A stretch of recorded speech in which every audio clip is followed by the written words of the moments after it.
everyone, and welcome to the Replaycast, IndieNomicon's official podcast. This is Tony. And I'm Chad. So, today, we're doing our first official episode, or first official chapter. Chad, you spent the last week or so in Austin. How was your trip to Austin? I did. The contract that Continuum Studio is currently on paid for all of the team members to come to one location in Austin and work on the project that we're a part of. I'm not at liberty to talk about what the project or who the project is with, but we are making a set of casino games.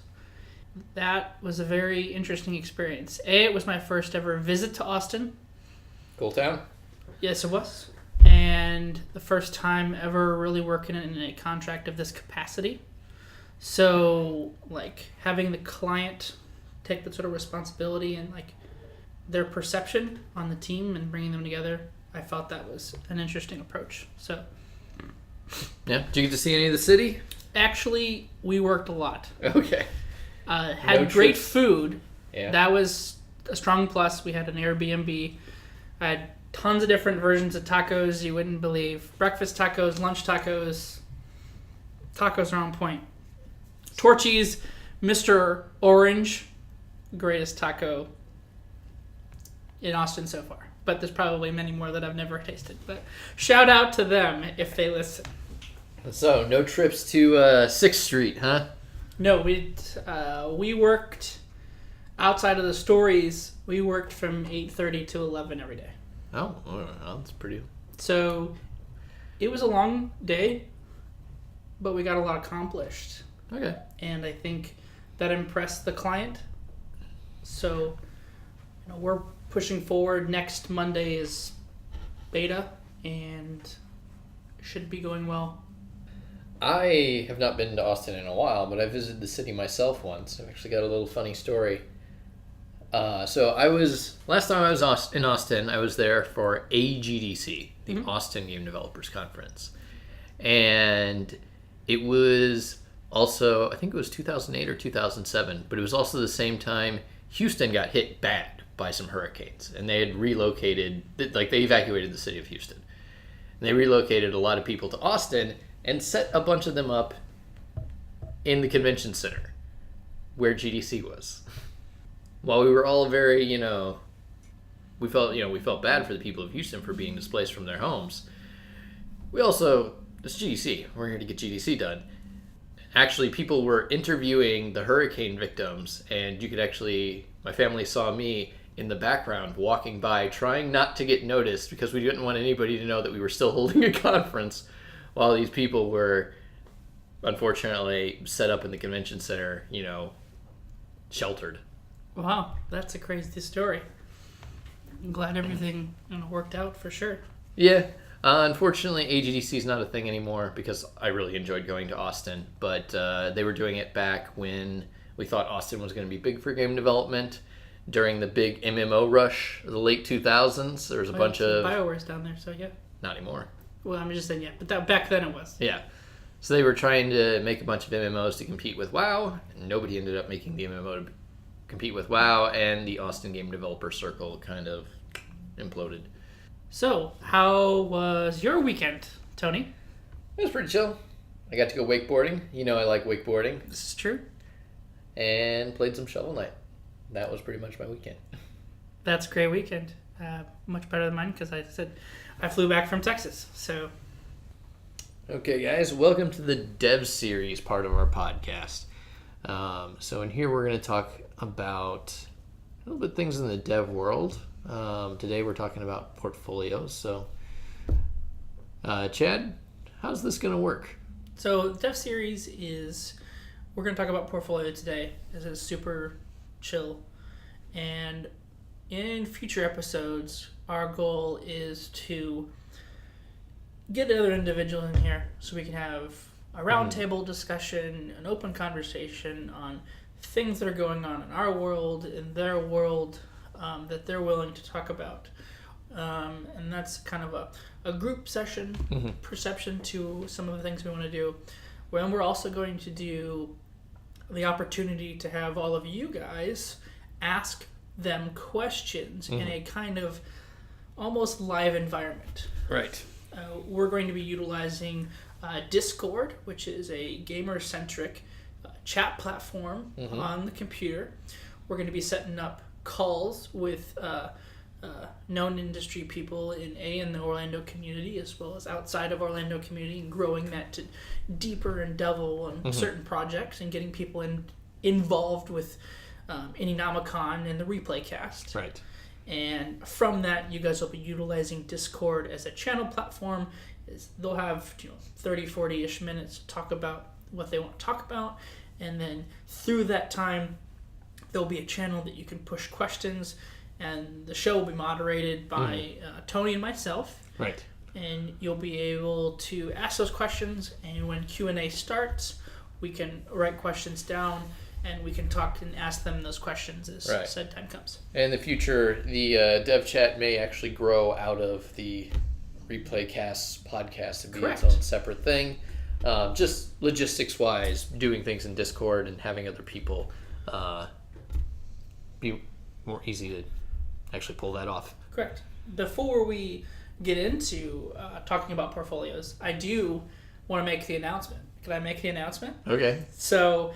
right on the corner is Orlando IX here in Orlando. Yep, they're coming up. And we are going to figure out a way. It's probably going to be pretty rough and pretty raw, but Tony and myself are going to be live on the show floor. Yeah. We're going to be doing Facebook Live and recordings. We're going to be just doing a bunch of stuff, and we're going to try to give you some fresh content from us talking to people at Orlando X, which takes place at Full Sail, and it's really a step up for us, and we're looking forward to really showing you some content. Yep. That it's going to be exclusive, unique, and it's going to be for the next 30 days or so. This content that we're pushing out is going to be free. It's going to be available for you guys to kind of see the approach that we're trying to do as we start to tailor this program. Yep. And after about 30 days or so, where's this content going to be, Tony? We're going to be putting it on our Patreon site. Let's talk about portfolios. Right. So, if you want to get into the games industry, whether you want to be a designer, a programmer, an artist, sound designer, whatever your flavor of game development, I like that, you're going to need a kick-butt portfolio. Yep. You have the Corgier House, and Yes. I have Continuum Studio. We have two very different approaches to what we do. Right. I have a very variety of things that I try to look for and what I try to bring in, right? And you have a very tailored accordingly. I mean, depending on your projects that you're part of. Yes. Right. So the areas that you're looking are going to be different, but similar to what I try to achieve, because my picture is very broad. Right. Very, what we're trying to focus in on. I just had a conversation today with my lead artist, and I have my programmer coming back in town next week, and that's something that we're talking about is who we're missing, right, and how do we get the right people for the job. Yeah, so specifically my company, we just do contract art for other indies who, you guys don't want to, not everybody wants to bring someone on full time. It's really expensive. You got to pay for their software, their hardware, make sure that they're able to be there full time. My guys are kind of meant to supplement. We come in on a need basis. I tend to tailor pick people. I have a large pool of artists, and I'm like, okay, for this job, we need X amount of people in these specialties. And we come on for a set amount of time, get all the work that needs to be done. And if you don't want to see us again, you don't have to. But, hopefully we try and do a good job. You'll want to invite us back on your next project. So from an art perspective, before we start talking about like my perception and what I try to do, since we'll talk about the Corgi Art House, when you look for people, and my first question is, where do you go? Let's just say I know that you have a ton of people, right? Let's just say there's a need, right, from your client that you don't have someone for. Okay. What what do you do first? Well, honestly, networking. I've got most of the different specializations covered at this point with at least somebody, but that's the whole point behind IndieNomicon, right? We started this out as a way for indie developers to network with each other, so we knew where people were and where we could get resources to help each other out.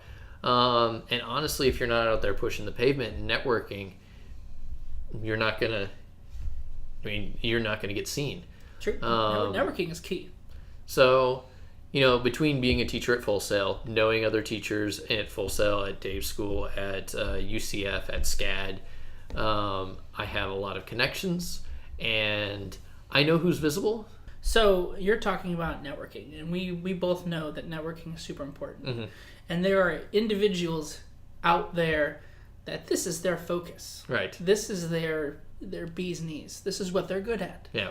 And for us being in Orlando, there is one individual in the games industry that really is a bar upon everybody else. Like when you think about who this person knows, how this person's done it, and how professionally this individual does, there's none other than the Rob Coble. Oh, yes.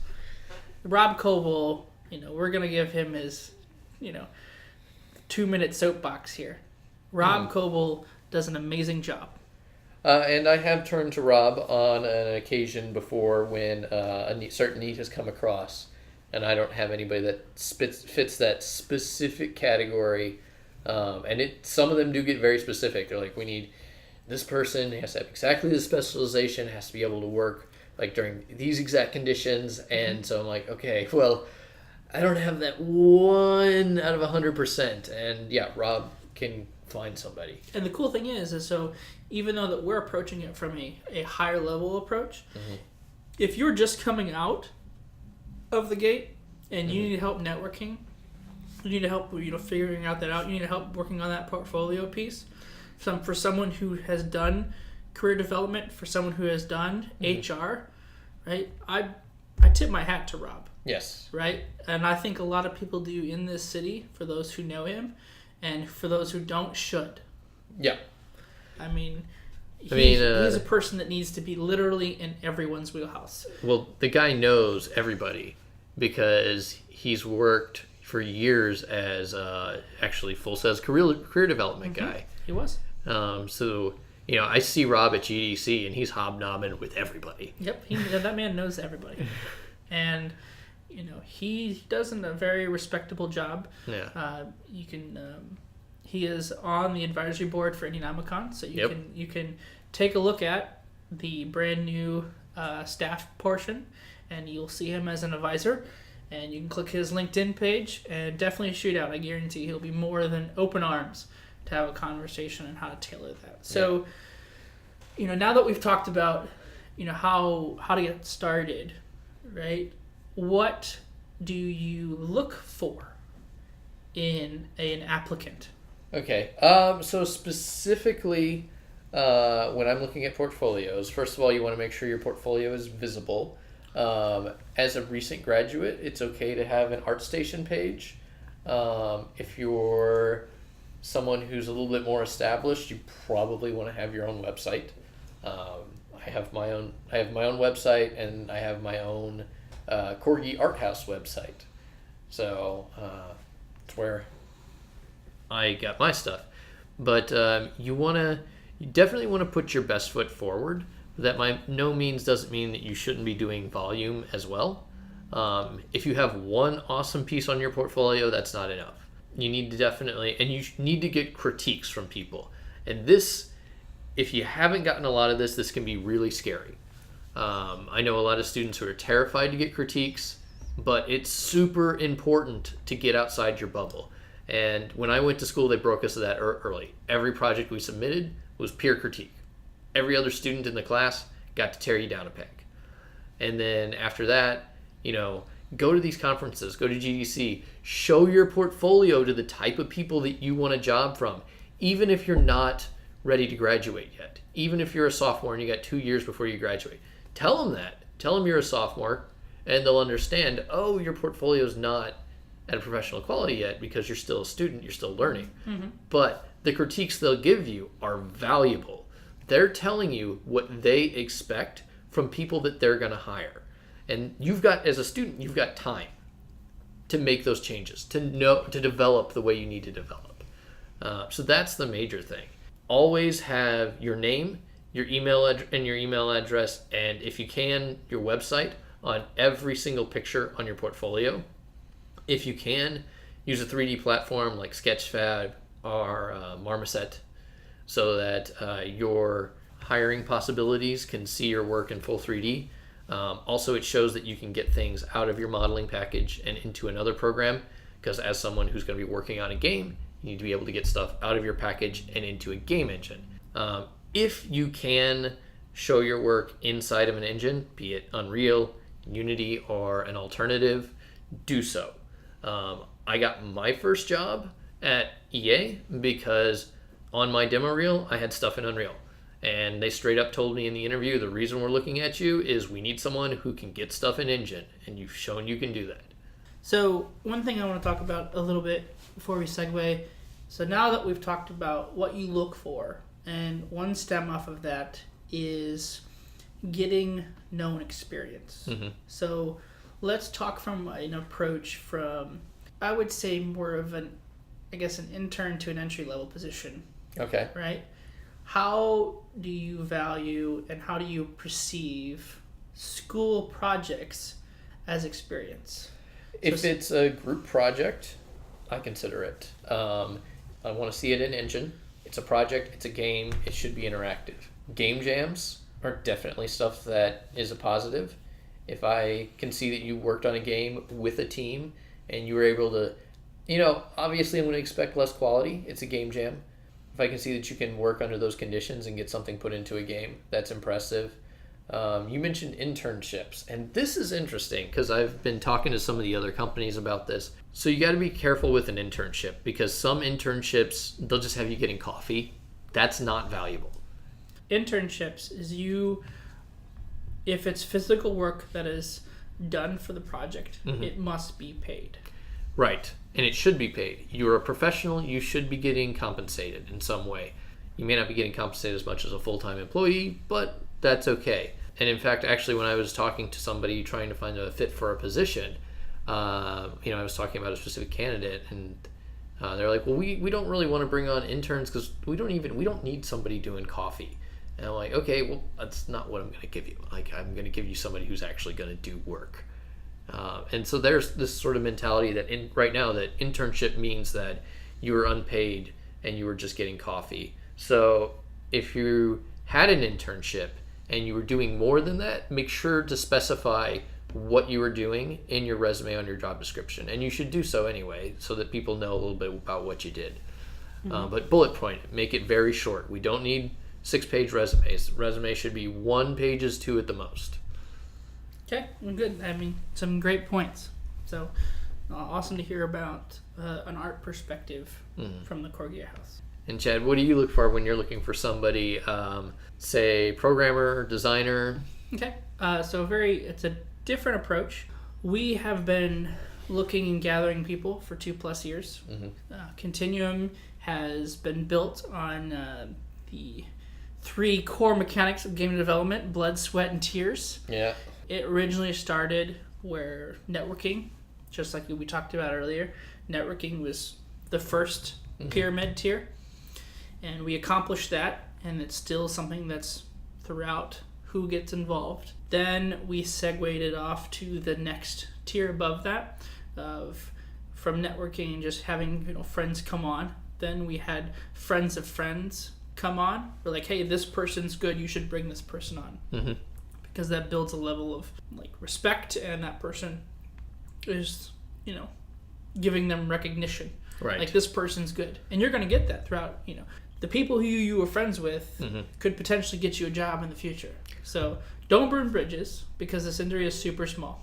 That brings me to a very valid point. Some of you guys might be students. If you are a student, make sure you're putting your best foot forward at school. I know many circumstances where someone was lazy in school because they're like, whatever, it's college. And they worked on group projects with people who got jobs in the industry. And then that person may have cleaned their act up. Yep. They apply at a studio and this guy they knew in college worked on a project with remembers working on a project with that dude, and they remember, they're gonna ask him. Girl will be like, hey, you worked with Jimmy here. Yep. What was he like? And it'll be like, no, man, he just sat on his butt all day and he didn't do crap. Dude, they're not gonna lie for you, even if they kind of liked you, but your work ethic was not up to par. Like, because their butt's on the line. If they do a recommendation, and that guy comes in and he's a problem, it reflects badly on them. So they're going to be honest and be like,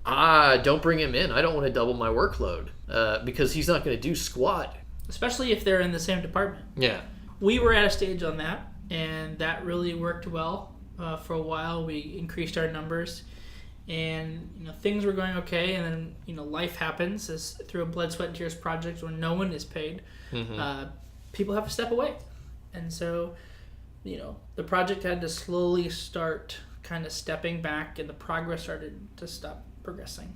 And now we're to a point where we've been on one particular project, we've been pretty much at a standstill. We are finding ways to give it a heartbeat and get a little income. Correct. Now that the studio is getting contract work, there is a monetary piece, which is something new for me. And my approach is how that money is tailored, how that's accordingly. So when I'm looking at new hires, programmers and designers are our problem areas. We've always had artists. We've always had solid artists. It's never been a problem. My art lead has done a phenomenal job. But we've never been able to keep sound designers on for a period of time that impact a project. Yeah, sounds difficult. I look into LinkedIn as a professional platform. LinkedIn is good. I use it a ton. People can always reach out to me on there to find jobs and find ways to approach it. We have also the portal on our own website for jobs that you can find. For me, it's either finding contractual companies that I can work accordingly to, and then as well kind of circling back around to the circle, right? So I've kind of done all of the other pillars. Now I have to come back through and network. Yeah. Right? Who do I know of somebody, right, to ask those questions? It's like, hey, I'm in need of X. Do you have anybody that you can think of that might be willing to do it for this? Right. For me, it's not something that's super heavily paid. It's like you pay your people on contractual work, right? Ours would be like, you achieve this milestone and you get this small chunk of change. Yep. Small chunk of money. It's not something that's gonna keep the lights on, right? But it's something. Right. That's the point where we're at. So the studio can still live and still be alive, and we can still be a part of the game space. We can still get perks. We get these contracts because of we're here, and there are strong benefits to that. Yes. So as long as we can keep those outside contracts work, that gives opportunity to bring new talent in, find new talent, and progress from there. So let's talk about, since we're talking about portfolios, I know you talked briefly a couple. Where do you see them? How can you build your own portfolio online? What are some ideas? As a beginner, a lot of people use ArtStation. We're talking not from just an art perspective, more of a wider spectrum. LinkedIn is great. Those are the major resources I use. Again, what's your approach to Facebook? I'm not going to go there looking for professionals. What if you create a page? You can. That's a thing. You can.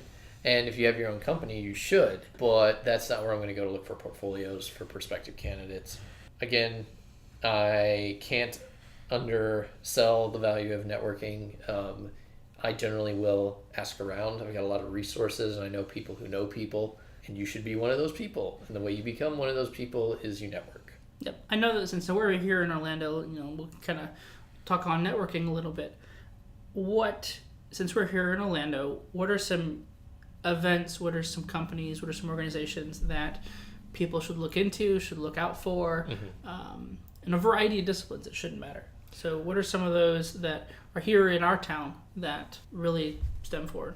Canal would be a little bit of a better resource on this, but for me, you can't undersell. Orlando X is a great way to meet and greet, but the best way to get a beat on a person is at a game jam.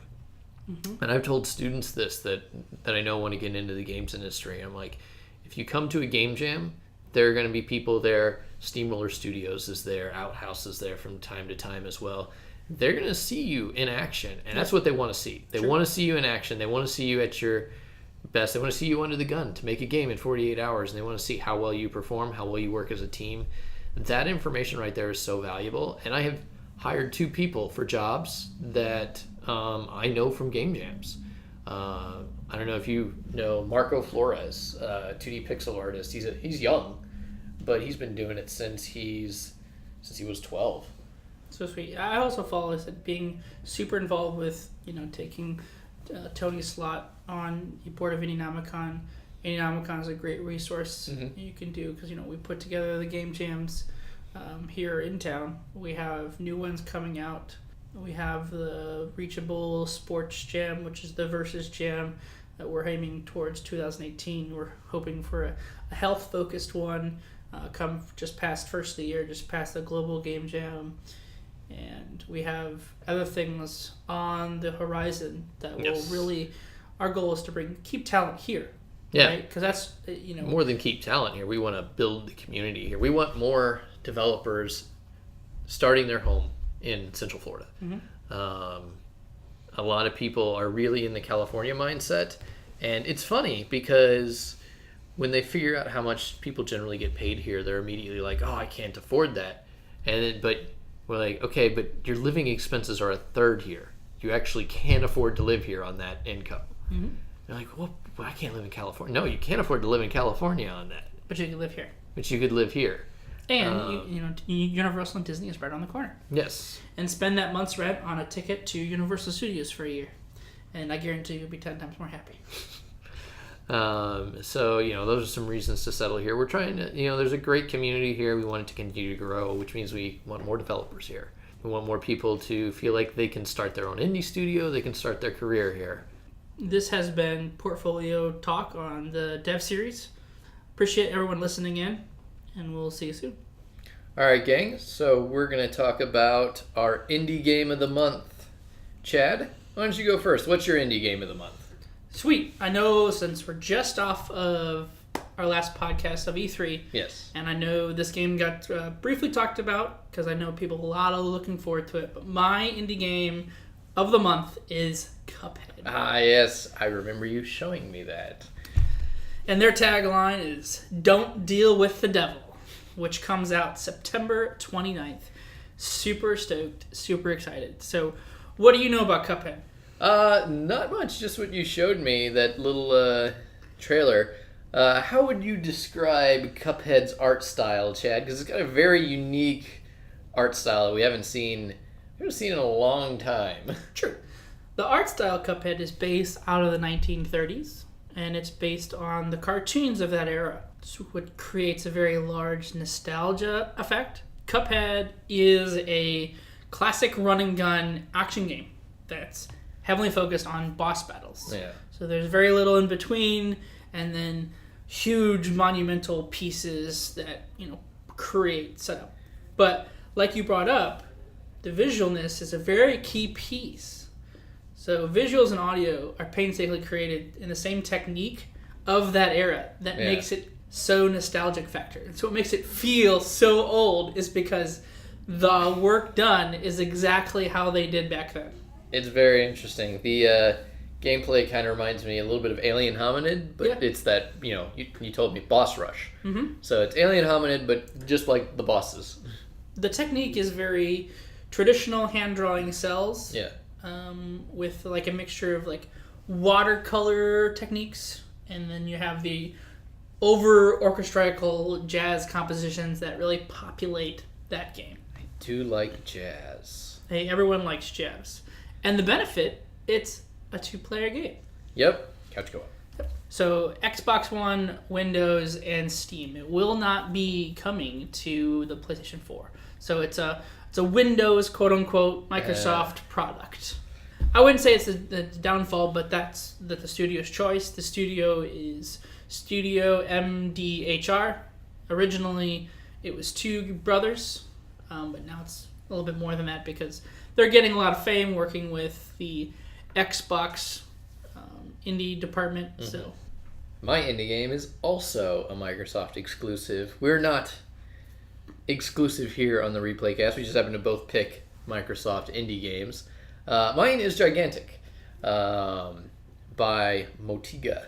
Hope I pronounced that right.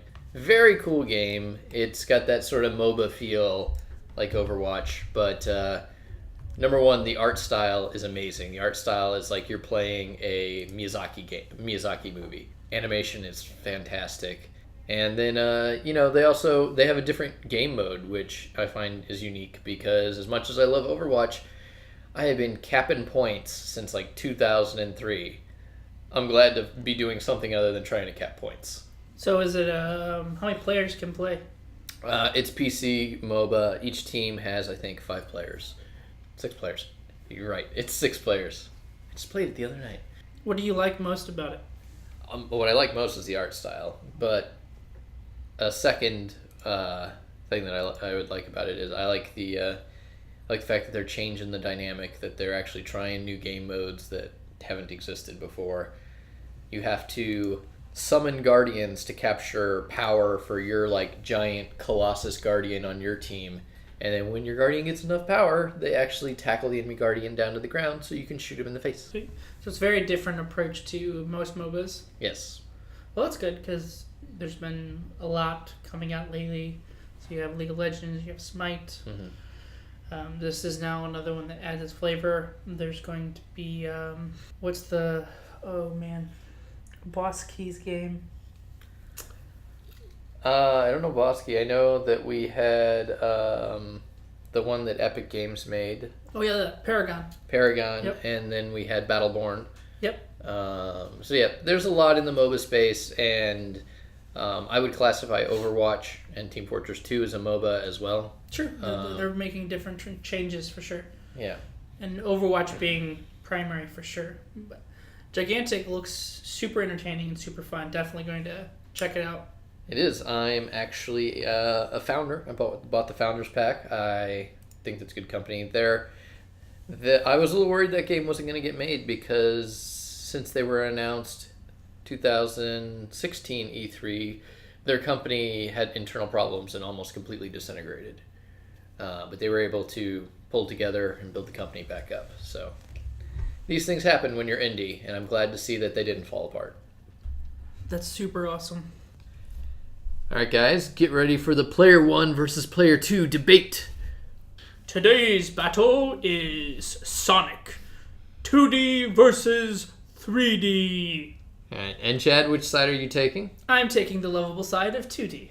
All right, and I am going to be defending Modern Sonic 3D. And I will give you the benefit, and I will let you go first. Round 1. Fight! All right, so I am going to be defending the more modern Sonic games like Sonic Forces, Sonic Unleashed, Sonic Generations, the ones where they're using the boost mechanic, where Sonic kind of like rushes down the street side to side and can shift side to side. They're actually developed using the Hedgehog engine, which I actually really would love to get my hands on, but Sonic Team is not giving that out for people to play with. And what about you, Chad? I'm taking the classic approach to Sonic for what we all know and love in the Sonic the Hedgehog original Sonic games. You have the Knuckles games. Mm-hmm. Those approach. That's the stance I'm taking. And how do you feel about the Sonic 4 series? Sonic 4? Yes. That's the more modern day approach. I'm taking my stance more classical than the. But that one was 2D. No, correct. I will agree. Yeah. I have something modern that I will bring up, but Sonic 4 I will really talk about. Okay. And you looking forward to Sonic Mania?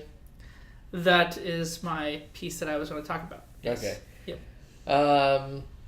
So yeah, I will mention I grew up on Sonic 2, Sonic 3, Sonic Knuckles. Those are very great games. But that's what I'm talking about. You need to talk about your stuff. Well, I'm just getting back. This is the battle, sir. But yeah, I like where Sonic's been going lately.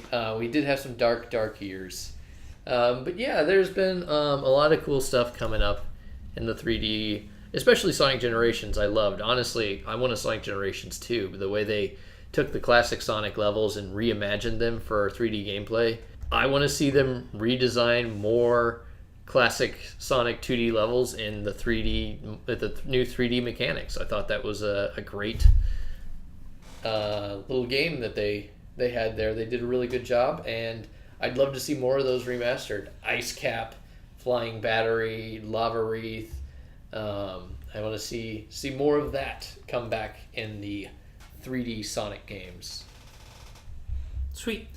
My central piece is really the old school approach on how side-scroll platforms really stemmed on. Mm-hmm. You know, we'll talk about this later more on a separate piece, but as platformers go, Sonic really set the next bar above what we felt being sitting at home, nostalgia, eating a plate of Tostitos pieces and drinking orange juice because that's what your mom gives you, and just sitting vegging playing Sonic 2 for literally hours. Yeah. You know what I mean? That's what we grew up on. That's what really feels at home. And really for them to announce what you already talked about here, the remake and the re-envisioning of the Sonic world in for this 8th generation you have that was announced last San Diego Comic-Con, I believe, the Sonic Mania. So that's just literally old game, new content made the same way that we felt, with tons of new features and events, and created tons of nostalgic features. I'll admit I am looking forward to both Sonic games. Yeah, in the 3D world, I honestly want to see more, like I said, I was saying, more reimagining of classic Sonic levels. Although, stop remaking Green Hill every single Sonic game. It's driving me nuts. Green Hill was good. We don't need it in every game. I thought one thing that was positive about the classic is the interesting side approach that wasn't so... 3D is very... a little more puzzly than what the classics ones were, right? The premise was get from the very beginning, get to the end as quick as possible while collecting as many coins as you can. Because if you stop to smell the flowers, right, literally, there was a lot of under the hood. And that's a con that a lot of people don't perceive, and understanding the emeralds and how they work and how to achieve that. As a young kid, that was never a thing for me. Well, I thought it was cool that you could get these coins, and every once in a while you'd hit that bling, and that thing would show up, and not knowing why it existed, but you get to go in this portal and be in this tube and collect more stuff, and if you got enough, you got this cool at the end, but never knew what it was for. Well, there was a lot of super clever level design going on in those classic Sonic games. In fact, the whole idea that the original Sonic games was just about speed was illusion in itself. It was a precision platformer with a very slippery platforming mechanic, and speed was actually the reward for doing the platforming well. No, correct. And I think that was something that really, as a young Chad, I really didn't understand. Like I said, taking your approach, it was just you had the go, and you had the end, and you had to take out Mr. Robotnik, Mr. Eggman, on certain levels. When He's still Dr. Robotnik to me. Yeah. And I thought the boss fights were, hard in itself. I really never got to a point where to sufficiently, I would say, beat any of them, because I would always get super frustrated as they got harder. I think the level that I would always get stuck on, I played 2 a crap ton, and the one that I got stuck on was the oil field. Oh, that was one of my favorite levels.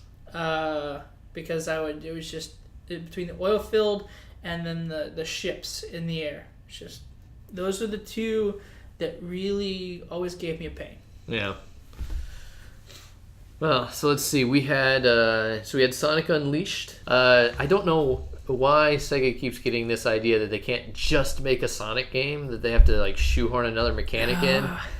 I am glad that at least the mechanic they're trying to shoehorn in this one is bringing back classic Sonics. Like, okay, at least we're still like sticking close to the core here. But that also they also have a new mechanic too. Yes, which has never been in any other Sonic game ever. You create your own Sonic OC mechanic, original character. Which is interesting. It's not something I'm interested in. I really just want to play Sonic. Enjoy the mechanic of bursting down those channels, moving back and forth, precision speed runs. I'm also looking forward to the new villain. So yes, it has a very interesting character look to him. So we'll see what happens. We've moved on from Shadow, so he's not sufficient enough. Oh, he'll still be around. I mean, he's a henchman, so he'll be around for sure. I think he's more of an anti-hero. But... Well, he's in that trailer. Yeah. Yep, so interested to see where that goes. I really did, like I said, love Generations for the way that their level design was so solid. And I do hope that Sega comes back and they find ways to remaster more of these old levels, even from some of the 3D games that weren't working out. I mean, in Generations, they actually made a level from Sonic 2007, the worst Sonic game, good. Like that level was actually so fun. That was the Sonic the Hedgehog game, right? That was the first one for 360? Yeah, it's... it was the open worldy one, right? Yeah, it's the one, people just call it Sonic 2007 because it was just called Sonic the Hedgehog. Yeah, okay. That was a launch title, too. Yeah, and it was awful. Yep. It was atrocious. I remember I had a girlfriend, and we were over for a holiday, and her brother got that as a game. And one of the early missions, you had to play Sonic, and you had to go around and find little kids. Yeah, because they were hiding. You had to find cats and trees. I honestly, that is the only thing about that game that I ever got past to, and I'm pretty sure that was probably in the first 20 minutes. Probably. Like I've never played anything else out farther than that. It was just so, because you're like trying to figure out who was here, and it's completely open world. So Sonic, you can go wherever. There's no structured, like how they changed it into the newer stuff, like Generations and stuff. No, it was, you can go. It felt like I was playing, which I super enjoyed, like Naruto. Like that was how, when Naruto went to the 360, I'm like, this is awesome. This is how I pictured playing a Naruto game. Not Sonic. Yeah, no. Sonic, we just need the stages. Like I was saying, there's actually a game from, it wasn't a very good Sonic, or level from a not very good Sonic game that was really imaginative that I would love to see remastered.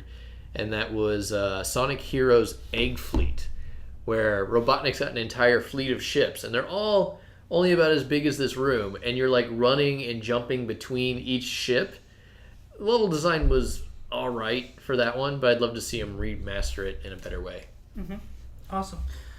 But yeah, that's at least that's my input on 2D. I think my last piece of advice, or not a piece of advice, but last input on old school, is I really love the character differential between Knuckles, Tails, original Sonic. Yeah. They had their own different mechanic. You know, Sonic was a little bit quicker. That was his benefit. Well, Tails could have the longer distance, while Knuckles could climb and glide. And you could really create interesting level mechanics, because then once they had the extra cartridge, right, you could put Sonic 2 on the Knuckles cartridge. Which is the way it was originally designed to be played. They couldn't fit the game on one cartridge, so they had to break it up. Which was, I thought that was a cool idea. That's really stemmed with Game Genie and that the whole thing, which made it really work. But I thought the Knuckles character added to the game really created a very different dynamic. And I think in Sonic Mania they're differentiating the characters a little bit more than they were in Sonic and Knuckles and that. Sweet. I mean, I'm looking forward to the new stuff. Yeah. In truth, I would honestly like to see Sega continue developing these brands in different directions. I mean, Mario's been doing it forever. They've got different pipelines for different styles of Mario. I don't see why we can't still have 2D Sonic with Sonic Mania and that team, and have another team over here developing Sonic modern Sonic with the boost mechanic in a different direction. They appeal to different audiences, and they can both make a lot of money. So, you guys like money, right? True. And which we both know, Sonic has came a long way. It's been around for a long time. It created a lot of steam in the 2D age. It lost steam in 3D. And it's really starting to... It took them a while to figure out how to do Sonic in 3D. True. And it really tainted the IP as a whole. Yep. You know, as being a gamer, as what we all are, you know, it has a bad taste in our mouth. And they're trying to rectify that situation. And, you know, if this is Sega's first approach to fixing a broken franchise, I give them full cred. I don't think it's their first step. I think that... Well, I'm just saying they're taking two strong perceptions, right? Yes, and I'm honestly glad to see classic 2D sprite Sonic come back. Correct. We don't need everything in 3D. I think that they're both strong brands. Yep, I think it's a good step, and for the next year we'll definitely see how that progresses. So, all right, guys. So let's review some things, some games, and some movies. I think we're gonna start out with the Spider-Man. So, we both saw Spider-Man Homecoming. Yes. I liked it. I liked it a lot. Spider-Man was outstanding. Probably, in my mind, one of the best Marvel movies that's came out in a long time. I don't know if I liked it that much. It's easily the best of the Spider-Man movies. I mean, Guardians of the Galaxy still, 1 and 2 are still my favorites. But it was really, really good. What was one of your highlights? I like Suit Lady Karen and everything involved with her. She's just hilarious. Suit Lady Karen? The AI in his suit. Oh, that's hinting at something else entirely. Did you know that? I did. Okay, so for those who follow comic books, you can find out who that is. We won't talk about it here because it's spoilers.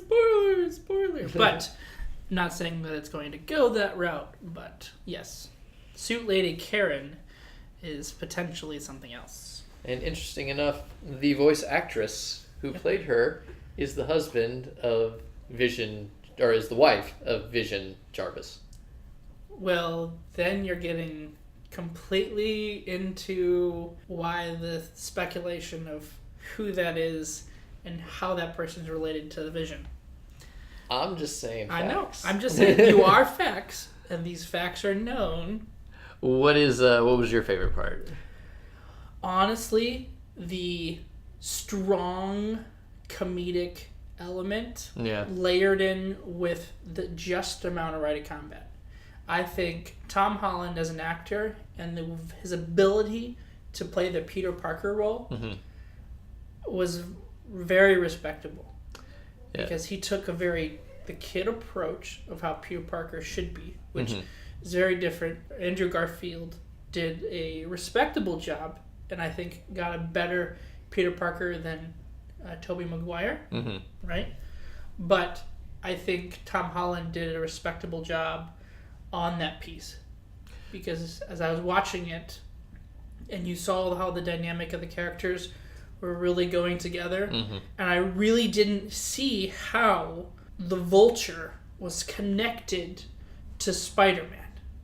But I'm just saying, like, that was interesting. But that was how the movie going. Like, I mean, even with everyone that was in my theater when I watched it at midnight, right? No one saw the connection. And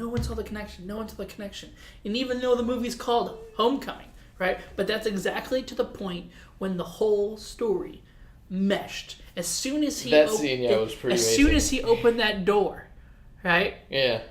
You know, then it was like the brick wall that you were just standing next to just slams right into your face. And I think we're being intentionally vague because we don't want to spoil one of the best moments of the movie. Yes. But yeah, that was a jaw-dropping, gasping moment, and everyone's just like... Everyone's like, oh my gosh, now it makes sense. What? Oh, this is so awkward. And it's meant to be awkward. Yeah, because you felt what Peter Parker was feeling, you were feeling because you were watching the entire movie. They did a lot of, which they did really well, they did a lot of show, not tell. So one moment, and it's a moment where Peter he's trapped and he's trying to get out. He's asking for help. There's a whole scene that plays around that. It's played with like no voice acting whatsoever. There's no dialogue, but it is one of the strongest moments in the entire film, and it is just played off subtle visualization, and they do it so well that, like I said, it's one of the strongest moments in the film. And it's very quiet. There's very little going on, but there's so much going on subtext wise. You're discussing the scene when the building collapses, correct? Yes. So that scene is actually from a comic book. Yeah, I know. Okay. So they did a respectable job on hitting certain pieces. There's tons of special cameos of potential future people.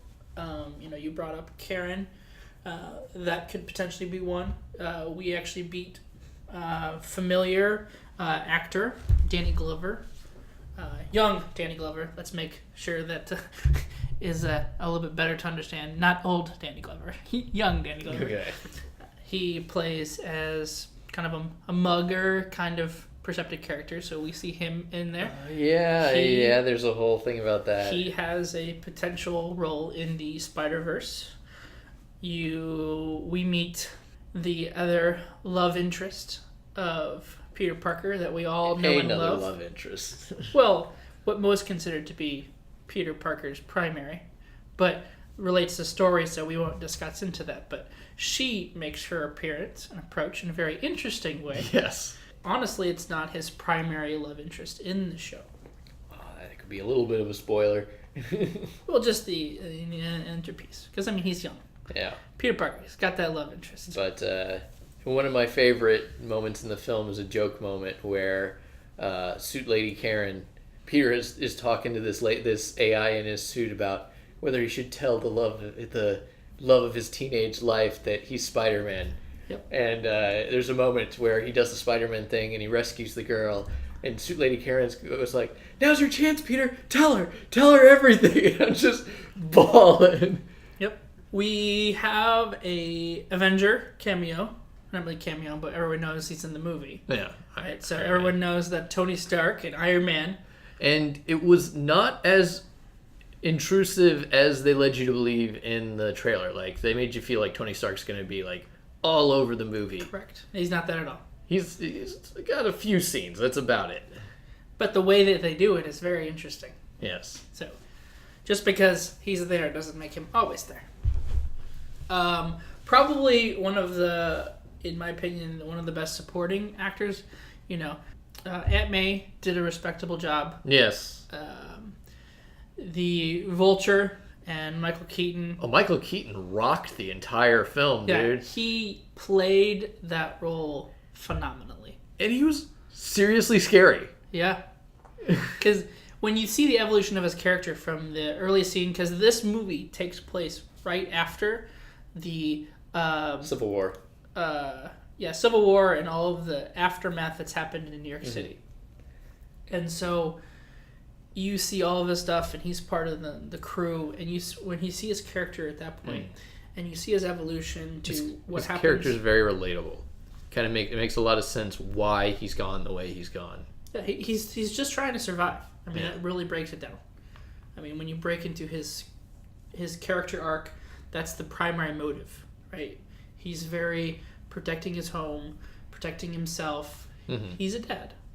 Well, and he has an outlook that's not really correct, but we can see how he got there, seeing the course of his character, which they did a very good arc for the villain, which I don't think they've done in a Spider-Man movie. Yeah, it was very personal. It wasn't very... It was...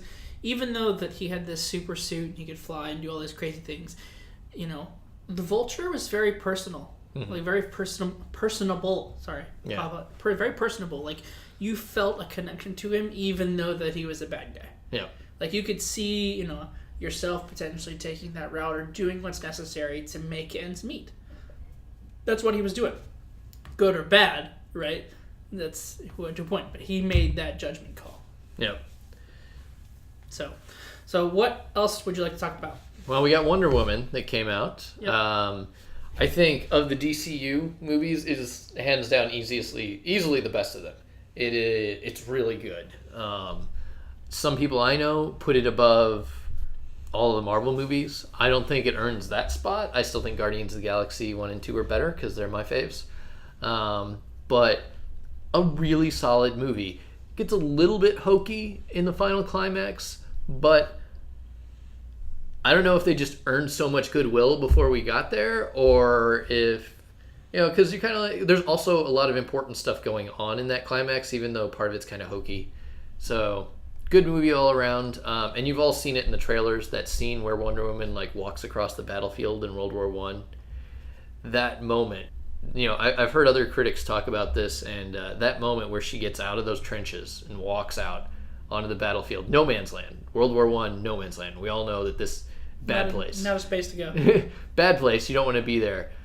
And she gets out, and she is what DC heroes were way back in the 50s. She is someone who she's just trying to do the right thing because it's the right reason, and like that, it just is an awesome scene. And when you get to it, you'll love that scene too. She's she's a hero. Yeah, I think Gal did an amazing job from what my perception of her role into the movie. She really idolized and became that. She does a lot of stuff off screen, but it really showed to her character as an individual. Yeah. I think they did a respectable job. I know that a lot of people were questionable on like why they chose her to do it. And we can bring up other movies that were like, why'd you hire this person? But they filled those shoes, and she did an amazing job. Yes. There's a Twitter joke between her and the guy who plays Thor, whose name I can't remember at the moment, Chris Hemsworth. And she's like, who do you think would win in a fight, Wonder Woman or Thor? And Thor's like, Wonder Woman would win.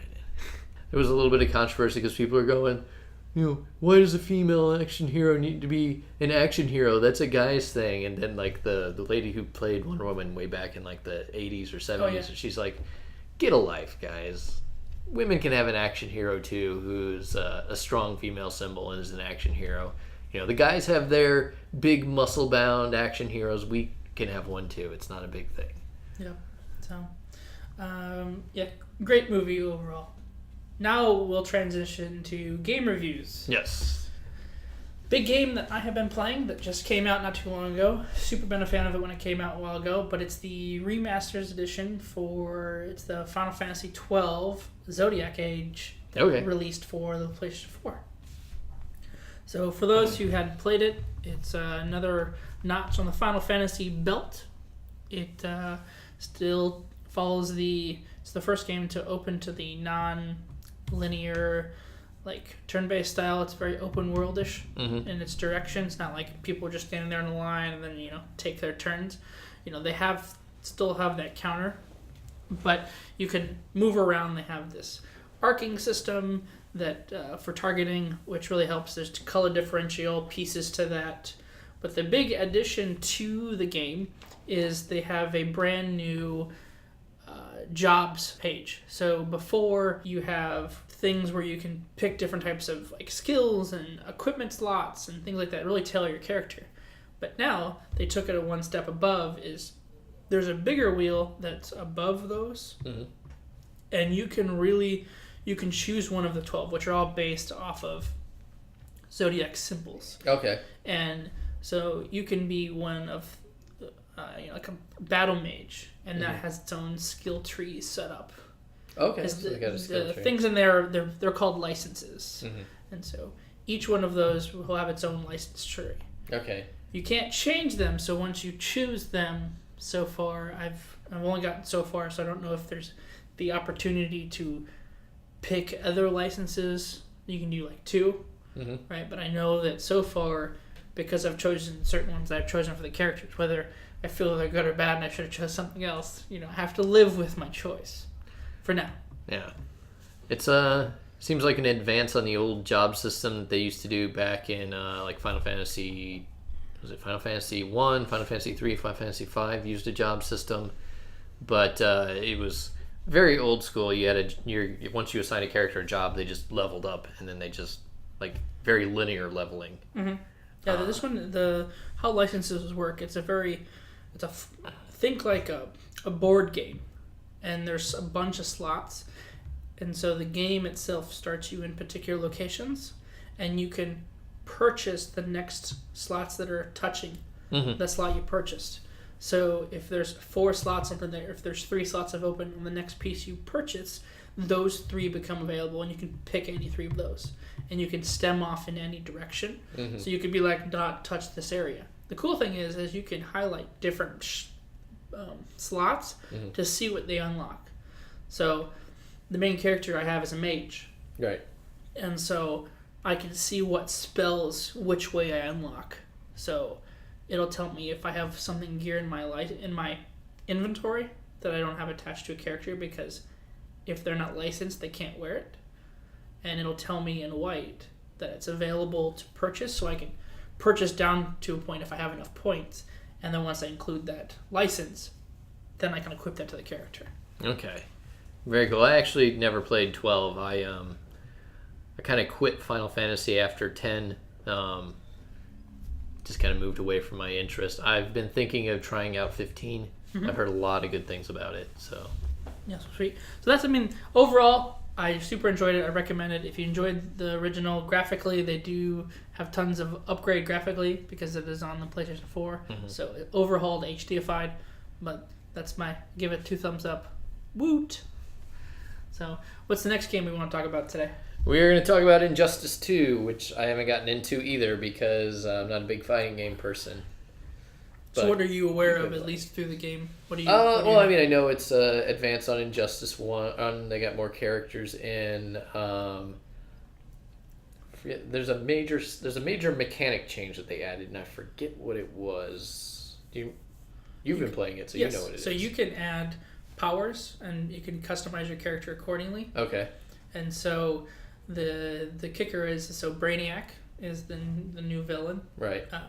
I'm not going to do any spoilers. I'm not going to say he's the villain, but Brainiac is the villain that the game wants you to believe it is. All right, and your characters can get different armor parts and upgrades, which unlock different abilities and things. That was the mechanic I was remembering. Which overall is super cool. My roommate's been playing a lot of Green Arrow, and you can unlock really cool looking stuff. You can actually purchase unlockable skins that make your character look like other things. So one of the characters that's in the game, you can purchase a skin that makes him look like someone else entirely. So he plays like the other character. Okay. Right? But he looks like someone else. And I'll just spoil one because it is pretty cool. Is one of the characters that they put in the game now is Captain Cold. Okay. Captain Cold has got a lot of visibility through the DC Universe shows, the Arrow, and the Legends of Tomorrow. So if you ever watch the shows on CW. Thank you, CW. Captain Cold is a known villain, hero / whatever you want to call him. The guy who plays him in the show is pretty cool. Yeah, Leonard Snock. What do you think of me? I don't like you at all. If I did get into that game, I'd have to do the Flash. The Flash is my favorite DC. Flash and Black Canary close behind him. Well, the cool thing about when I was talking about the skins is you can purchase the Mr. Freeze costume. Oh, for Captain Cold? For Nice. Captain Cold. And I love Freeze. He's cool. So certain ones have exclusive things like that. So you can turn them visually into other things. There's not a lot of customizing those characters because you're putting a skin on another known character. But it really opens a door to fakely achieve other characters even though you're not. Because the game itself stories into the first game. Yeah. And so it really just continues on from the first one. Now, I did see a cool video article on Extra Credits where they talk about Harley Quinn and a very cool, very interesting character development point that they do with her and the Joker and some Scarecrow Fear Gas. If you guys are a big fan of the series, you should check out that Extra Credits episode. They also did a big article on the arts funding, which is where I got a lot of my research, where we talked about the arts funding. So check those out. Going back into the upgradable system, it's really a cool dynamic. So you can play as base characters, or you can go in and really channel and customize your buildable character. It has single player modes, multiplayer modes. It has modes where you go online and it, you know, like test your might and stuff like that in Mortal Kombat. Oh yeah, the old ones. Yeah. So they have similar things. Yeah. And you have a series of guys, and sometimes it gives you other heroes that help you out. Sometimes it puts inhibitants on you. Sometimes it's a lot of different things. Mm-hmm. And that's how you get these packages that give you this gear. So each character can get to level 20. So it's a lot of grinding. Yeah. Lots of hours. But you do get really cool gear, and you can really set your character differently than other people when you fight online. It was nice to get a reward. I remember they had systems like that in Mortal Kombat 5, I think, but the way that you got them was really painful. You had to go through these quests, and there were no rewards for it. Chip, what have you been playing lately? Well, between Final Fantasy, the other game, which will probably be on next month's podcast, but Player 1 Battle Unknown. Okay. Did you finish Horizon? We got pretty far. Final Fantasy took over premise of that. I knew that was going to happen. So, gotta finish it. I will. Myself, I've been playing Shovel Knight lately. I got into that, and hands down to Yacht Club games. That's a really amazing game. Kind of hits the nostalgic vein really well. All right, guys, we're going to talk about nostalgia, going back in the day. So, today we're going to talk about 2D platformers, which is kind of what we just talked about in Sonic, but we'll talk a little bit more about 2D platformers. They're more in depth and more overall. You know, we both have a love for them. We both grew up. Well, there were some good ones and some very bad ones. No, for sure. But you have to, when you think about overall, it's come a long way. Yeah. And, you know, we'll have a couple good points. We'll have a couple, you know, pros and cons, per se. You know, instead of the Battle Sonic where we were talking about different approaches, you know, we're talking about with this one particular area.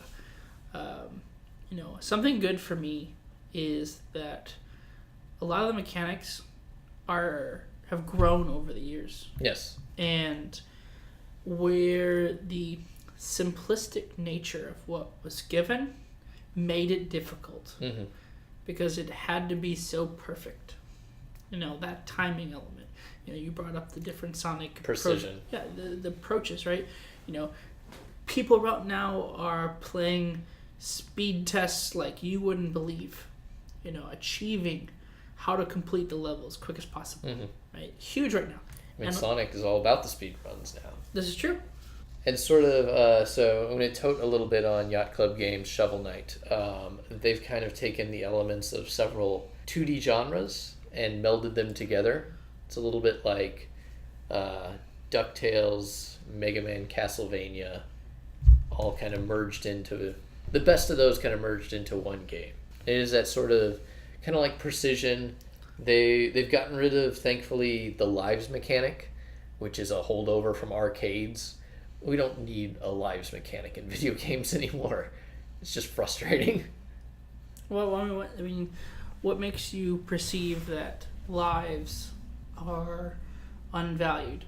Not that they're unvalued, but so the problem with the lives mechanic it limits how much you can play the game.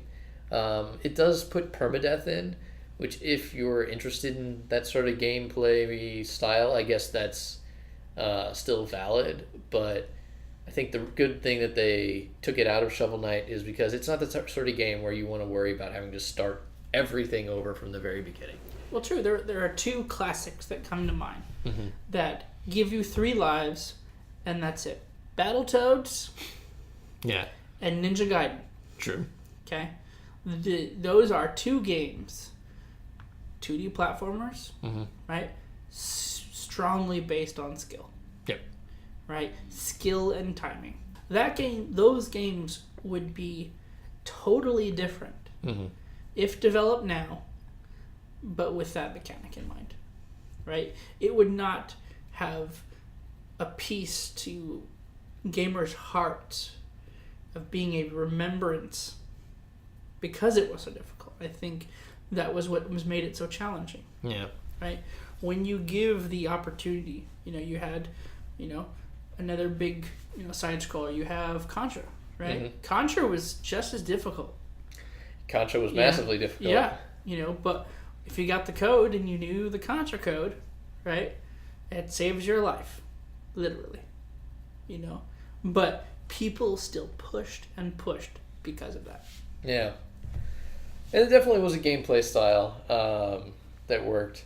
Unfortunately, back in the day, there's always going to be some games that are made just cheaply to try and make money. And you don't see that in platformers anymore, because if someone makes a 2D platformer, they're making it with a specific goal, a specific target. Yep. They know what they're doing, usually. But, back in the day, we had as many terrible platformers as now we have terrible shooters, because that's where people go when they want to make a quick buck. Yep. And I actually, a couple weeks ago, I showed you remember the dinosaur game I showed you, Dinosaur City? Yep. And how terrible it was. That was pretty bad. It was really bad, but that was a Genesis game back in the day. Somebody saw Contra and they're like, I can make a game like that, and it'd be terrible. The side-scroller game that I thought of that's super retro that shouldn't have been made, even though it had a different premise in mind, was the Batman game. Yeah. The Batman based off of the George Clooney, I believe. Yes. Yeah, game where it had movie pieces inside of it. Terrible. It took a while for Batman to come. I mean, early Batman, like Batman the game, the first one, awesome, great, right? Skipped a bunch of crap. Batman the animated series, platformer, awesome, right? And then a bunch of crap and different platforms and all that sort of stuff. And then you have a whole new take on Batman. And we don't even need to get into that because it's a whole separate conversation. I remember the one from the second Batman movie with Penguin, Batman Returns, on the SNES. Yeah, same thing. That one wasn't terrible. It wasn't good. It wasn't terrible. It was enjoyable. Yeah, so, I think I wouldn't take back from where platforms had started. It really paved the way on a lot of different genres that we have played today. Every game that we have, there's some sort of platforming mechanic, whether it's taken into a 3D perspective. Not every game. Civilization doesn't have any platforming. When I jump on top of my chair and I die, it's a platforming effect. But a lot of games, So yeah, there's a lot from the old 2D days that brought us where we are today. It was kind of funny. I was watching a video of somebody doing a Let's Play of Mario 64. And it was interesting because back in the Atari days was when they were trying to figure out... They had no idea how to make video games. Sure. They were trying to figure out how to make 2D games. By the time they got to the Nintendo, they started to kind of figure out what they were doing. They started to refine the formula and figure out... people started to actually make good games like Mario...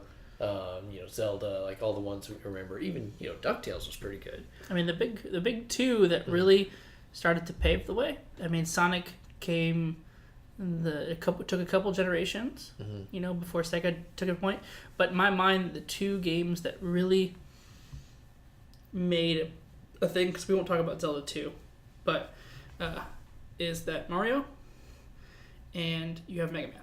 Right. Mega Man... I mean, yeah, you're talking about 2D platforms. That's a whole conversation itself. Yeah, Mega Man in itself. Talking about something that was done right. Yes. I mean, yeah. Was definitely, like, it created a formula, and a good formula. It's a shame that the Mighty Number 9 didn't develop well, but... that was just a bad taste in people's mouths. But, I hope that they keep pushing with that and that they try and come back and... Mega Man 1 actually wasn't that good. Mega Man 2 was awesome, but Mega Man 1 actually wasn't that good. But where I was going, it was kind of funny because so they started to figure things out and they started to refine things. The Super Nintendo, they really started to refine things. Super Nintendo and Genesis was a great era for 2D. Yeah. Then you get to 360, PlayStation 1, and no, not 360. You get to 64 and PlayStation 1. And you hit that same hiccup where people are like, what are we doing, guys? Okay, we got to make a game in 3D. How does that work? Yep. And it's because there's no script on how to make a 3D game. We were, again, making it up as we went along. A big one for that, which just got HDified, is Crash Bandicoot. Right. So, again, and, this was back in the heyday. Like, nowadays you can at least find, like, books by Kostikian on the rules of play and how to make a game. And back then, though, they were just making things up as they went along. Yeah. 2D platforms has come a long way, and we're going to continue to play them and look forward to them in the said future. Mm-hmm. For sure. I know that you are, as well as I have. It definitely I got to finish Shovel Knight. has a place in our hearts. And so, this was our mentality and our throwback, and thank you to 2D platformers for, where you brought us to today. That's right. We appreciate it. We thank you, and that's about it.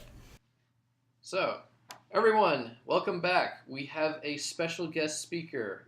Chad had to step out for the moment. We are actually recording this a little bit at a later date due to scheduling. If the audio sounds a little weird, that's because we are recording on a separate machine. So, everyone, I would like to welcome Nick Pettit of Zoxide Games, and we're going to be talking about his recent release on the PlayStation VR for PlayStation 4, Neptune Flux. So, and it was released yesterday. It was released yesterday, yeah. So, go and buy it. Nick is one of our IndieNomicon indies in our indie community. He's also helped us out quite a bit with building some of the website and stuff here at IndieNomicon. And he also has his own game studio, and you teach at Treehouse. That's right. Yeah, I do. I do a lot of stuff when I list it out. I don't really think of it that way. I kind of multitask and alternate between things, but yeah, I do a few things, I guess.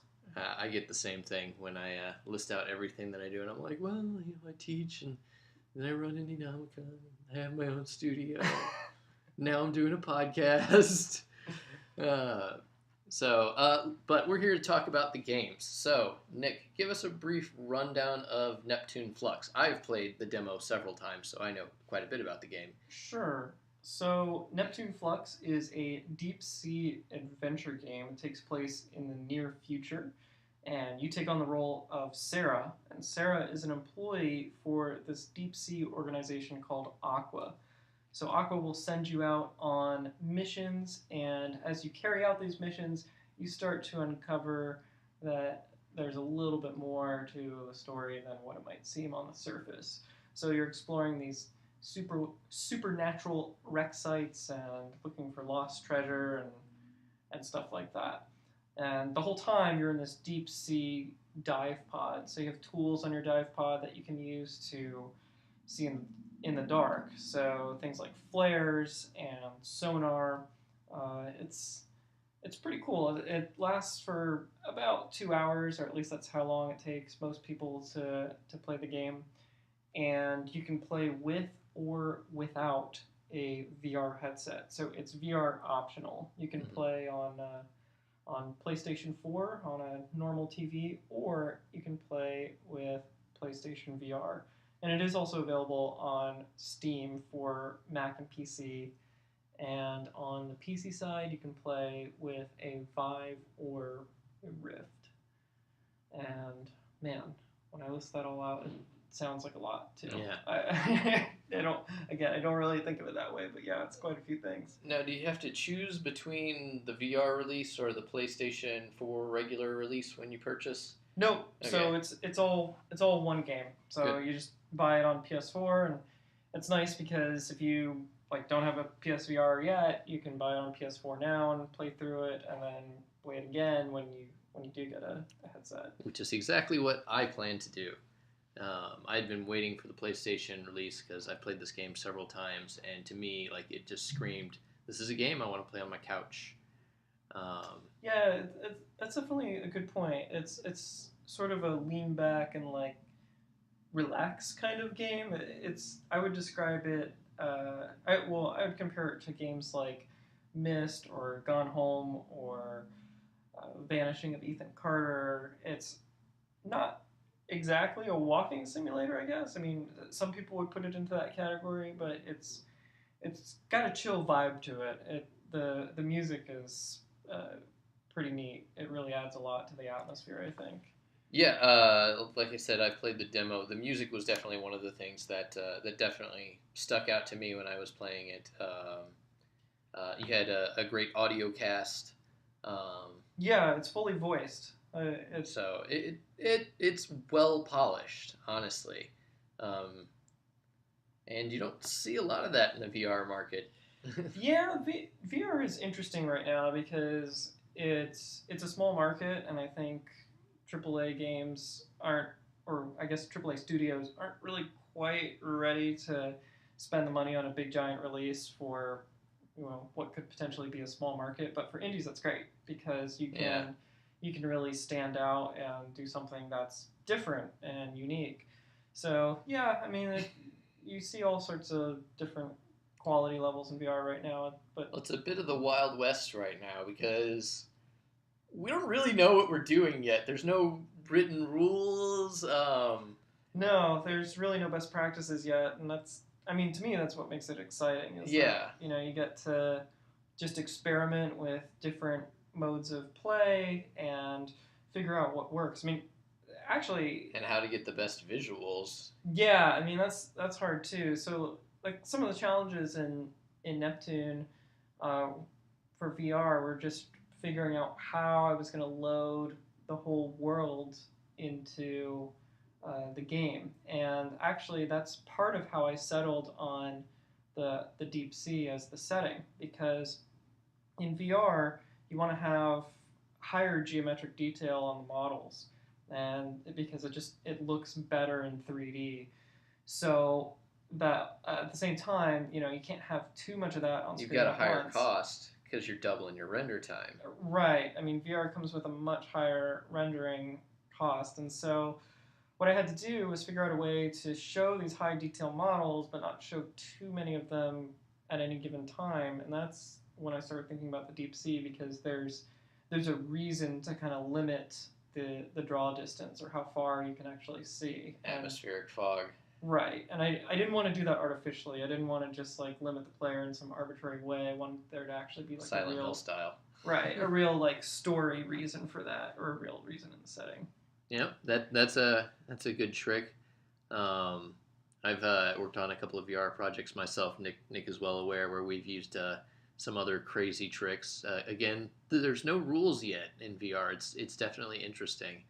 I think like for me the biggest question in VR is who is around player agency. Like of course, player agency is key. Like who are you as the player? Because in like a first person game, there's still some separation between you and the screen, like in a normal, I guess, flat gaming setting. But in VR, you are in some cases really literally inhabiting this character, and so the question comes up of who are you as the player? Are you supposed to be just you, or are you supposed to be role playing as somebody? Like you're one of the you're Indiana Jones, or you're Red Shirt on Star Trek or something, or are you literally supposed to be that character? That's an interesting design theory, design challenge. A lot of players there are players that tend to see the avatar as themselves via, let's say, Skyrim style, where they're actually feel like they're physically, like they are their Skyrim character. Right. And then there are people who tend to think of themselves more as like a guardian, kind of puppeting or controlling the character. And they both lend to different play styles, different narrative styles. Totally. Something I would definitely love to get into more deeply, maybe in another segment on the Replaycast in the future. True that. Yeah. I mean, in Neptune, you do have a voiced protagonist, which even after working on it for several years and releasing it and seeing all the feedback from players, I still don't know if that was like a good choice or a bad choice, or if you can even qualify it that way, because it does mess with the agency in good and bad ways. I mean, in one sense, it does create a stronger connection between you and the other characters in the game. But, as a silent protagonist, you could put a little bit more of your own thumbprint on it. So it's hard for me to say if that was like the right choice, but that was the choice I made, and I can think about it some more before the next game, I guess. So I wanted to talk briefly about the length of your game. You said it's about 2 hours, maybe 3 if you're taking your time. Yep. That's an interesting time length because, as we may remember, Portal 1, which was originally developed to be more of a student game before Valve got their hands on it, Portal 1 was only 2 hours long, and it left a very strong, lasting impression on the gaming culture as it was. I find that interesting because a lot of games these days, I feel like they overlast their welcome. It's true, yeah. I was playing an open world game last night. I won't name it, but it was one of those big giant games, and I was just kind of like, man, I don't know when I'm going to have time to finish this. And I mean, personally speaking, like, I don't even have kids, and that's a whole nother thing. I can't imagine having other time commitments on top of what I normally do, and I'm like, wow, how do people play these games? And I felt myself kind of falling out of the target audience for that. But in VR, I think initially a lot of players felt like they wanted these big, long experiences like Skyrim or whatever, and it turns out that really you can't play VR for terribly long. I've noticed. You can play for like 30 to 60 minutes or so. I mean, I would say 2 hours is kind of the upper end for most people. And certainly there's extremes on either end of the spectrum. But that's part of why I decided that, this is okay. Like, it's okay to release a game at this length. And it's amusing you mentioned Skyrim because they are porting Skyrim to VR. They are. And I'm like, why? Yeah. Why would you do that? I'm interested to see how that works out. I mean, certainly, there's still time for the hardware to catch up, and, maybe there'll be like a Vive 2 or PSVR 2 or something. Well, I think that a lot of people have not yet learned that VR is mentally exhausting. Yeah, because it's very physical, and you feel like you're really there, and it's taxing on your brain because you're looking at everything in stereo 3D. I mean, it's a lot. It's a lot of information, and it's a lot of activity all at once. So, yeah, when you're fighting monsters in Skyrim, I imagine it's going to wear a lot of people out after like an hour or two. So it'll be interesting to see. So we were talking a bit about the voice cast, and we got a funny little story here. I actually did audition to be one of the voice actors in Nick's game. I did not end up becoming one of the voice actors. You have some pretty talented people, so I'm not sore about it or anything. Well, I think you're pretty talented. But yeah, we I've heard some of the voice clips. Those guys were good. Yeah, they were pretty great. They so I can talk a little bit about that. I posted some posted a casting call, I should say, on a couple of websites, and I held an audition, and I ended up seeing about 60 people, and I cast 5 of them, and they were all local to Orlando, which was pretty great. And we recorded in, I think it was just 2 weekends, and it was just a couple of like marathon sessions over Saturday and Sunday, but it was certainly a lot of fun. There's something like 400 or 500 lines of recorded dialogue for the game, and writing all of that, recording it, getting it into the game where it needs to be was quite a challenge. So I feel like I'm bashing these giant open world games, but I have to respect them for putting in all that effort, because oh my gosh, it's an insane amount of work. It's a funny thing because a lot of people who don't do development are very quick to criticize Fallout and Skyrim for like little animation bugs and things, but on the developer side, we know exactly what a monstrous undertaking that is. And so when I see some of that stuff, I'm just like, whatever. Yeah, I mean, just to do that for like one platform and one language is this unbelievable undertaking. But then they, release it cross-platform, and it's internationalized into all these other languages, and I'm just like, oh my gosh, I mean, that's just such a crazy amount of work to do all that. So speaking of going cross-platform, tell us a little bit about your experience getting your game to fit on the PlayStation. You released earlier on the Oculus. I think was the Oculus on Steam. Yep. So I released for Rift and Vive back in November of 2016, and that was through Steam, and I also made a version for Mac, and then I got started on the PlayStation port. Actually, I started on it a little bit prior to that. I was hoping to do a simultaneous release cross-platform, but it turned out to be a little bit overambitious for what I could handle. So it took a little longer. There's certainly a lot of quality control that goes into a console release, but I'm happy it is finally out there for people to play. Getting it onto PlayStation was a good exercise, actually, because it made me optimize the game in a lot of ways that I hadn't really considered previously. Yeah. Because it does run at 90 frames per second in 1080p on a PS4 in VR, which is like this crazy technical challenge. Yeah. Which is something we haven't mentioned, and something I learned when I first started developing on VR, 90 frames a second. Yeah. A lot of games are made at 30 frames a second. Most games that are more high action tend to be 60 frames a second.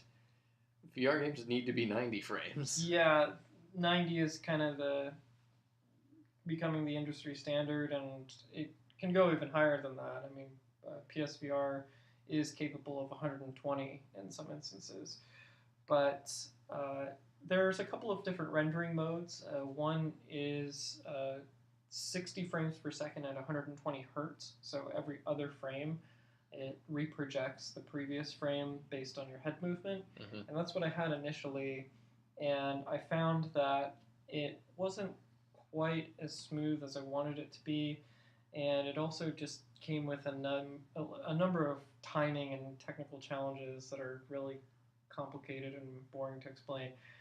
But what I decided at that point was, okay, this has to run at 90, and I feel like that's when a lot of the real work began, because I didn't want to compromise on really anything, which was tough, because something had to go right. So it ended up just being a lot of code optimizations and texture atlasing and doing a lot of small things here and there that all added up. So for those of you who are not familiar with the process of trying to get a console release, what typically happens is that you build your game and it's ready to go. You have to submit it to Sony or Microsoft or Nintendo. I've worked with Nintendo in the past on some of my releases. And then they give it a once-over, give it a good once-over, and tend to take their time. And then they will come back and tell you what you have to fix. And it's usually something really small that seems inconsequential. It'll be like, oh, you preferred to this using a verb instead of an adjective, or it's supposed to be a picture of a button and you can't say press, you have to say push, or something weird like that. We had one once where we had a black loading screen for how to use the Wii Motion Plus instead of a white loading screen. So we had to resubmit the entire thing. Yes, there's terrible error there. Yeah, but they want to create a really nice, consistent, standard experience, which elevates the quality of the game because players know what to expect. So it's a good thing overall. It definitely made Neptune a much more consistent game. By the end, I just struggled to break it. I tried every which way, and I know how it all works, and I tried every which way to just break the game, and I just can't. I mean, I'm sure there's bugs. There's no such thing as bug-free software, Of but course. yeah, it was pretty solid by the time it released. They were pretty rigorous with it. So, yeah, I don't really know if we have much else that we wanted to get into. Let's see, I know you developed using Unity, right? Yeah, it is a Unity game, and I don't really know how I would have done it without using Unity. It's just a great platform for, going cross-platform. Right, it is. It really is. It does a great job of, giving you the tools that you need to take the same game and get it onto different pieces of hardware. Another software I know that was pivotal in your development was Substance. Yeah, so I modeled everything in Maya, and I textured everything using a logarithmic substance designer, and that was also just an absolutely crucial tool because in the game, everything has PBR textures or Right. Physically based rendering textures, and part of what I wanted to do was create this sea weathering effect on everything. And some things needed to look really old, and some things needed to just be lightly weathered. And so I created a couple of procedural nodes in Substance Designer that could basically just give me these sliders to adjust like how much algae or how much sand or how much rust appeared on any one thing. It was pretty neat. Nick and I are both huge fans of a logarithmic, so I will definitely tout those guys at any particular moment in time. They have actually sponsored us at IndieNomicon from time to time. They're not currently sponsoring us, but I quite like them. So Nick, we're coming up to the end here. Anything else that you want to add in before we cut this off? No, not really. I mean, Neptune Flux is on the PlayStation Store now, and it's available for $7.99. And yeah, super excited to have it out there. Oh, that reminds me of one interesting thing I wanted to get into, because I had talked with you briefly after your Steam release, and I've seen this before where people release a game and they go into a bit of a depression. Yeah. Feedback can be pretty hard. I had a good friend who released a AAA title, and he went through the same depression. Yeah, I mean, it's it's tough because you spend a long time on something and you're just sort of in it for years, right? And so yeah, I'm pretty used to getting feedback of all kinds just from other parts of life, but yeah, getting it on the thing like you really care about a lot that you've been working on for a long time can be pretty low or pretty rough. But yeah, it's I take it all in stride. Like it definitely made it a better game, and it was certainly character building because it was my first game. I mean, now I feel like I know what to expect, and I feel like I have that much more experience for the next thing. So, a lesson to all you fresh indie devs out there, if you've gone through a release and had a bit of an experience about that where you got a lot of feedback, not all of it was negative, but No. you get negative feedback, and that tends to sting quite a bit. Yeah, it does. You expect nothing, and you are still disappointed in some instances. So, it's just sort of a thing that comes with the territory. You have to be ready to take feedback if you're going to put something out into the world.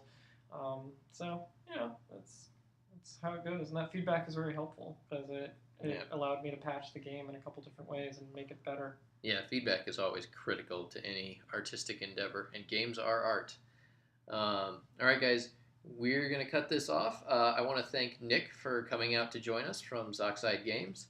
Make sure to go check out Neptune Flux, and please buy it. Support your indies, right? IndieNomicon, we're all about supporting the indies. So, Neptune Flux, support your indies. Go check it out. PlayStation VR, just regular old PlayStation. You can also get it on Steam, Mac, or PC, Vive, or Oculus Rift. Go out and pick it up. I think that's all the things, yeah. All right. Go ahead and say goodbye, Nick. Yeah, thanks for having me. It's really cool. All right, to be here. guys. And I will see you at the next thing. All right, guys. Thank you for joining us. And we're going to call this a close for Chapter 1, or Episode 1 of the Replaycast, IndieNomicon's official podcast. And this is us signing out. I'm Tony. And I'm Chad. And thanks for joining us. We'll see you hopefully next time.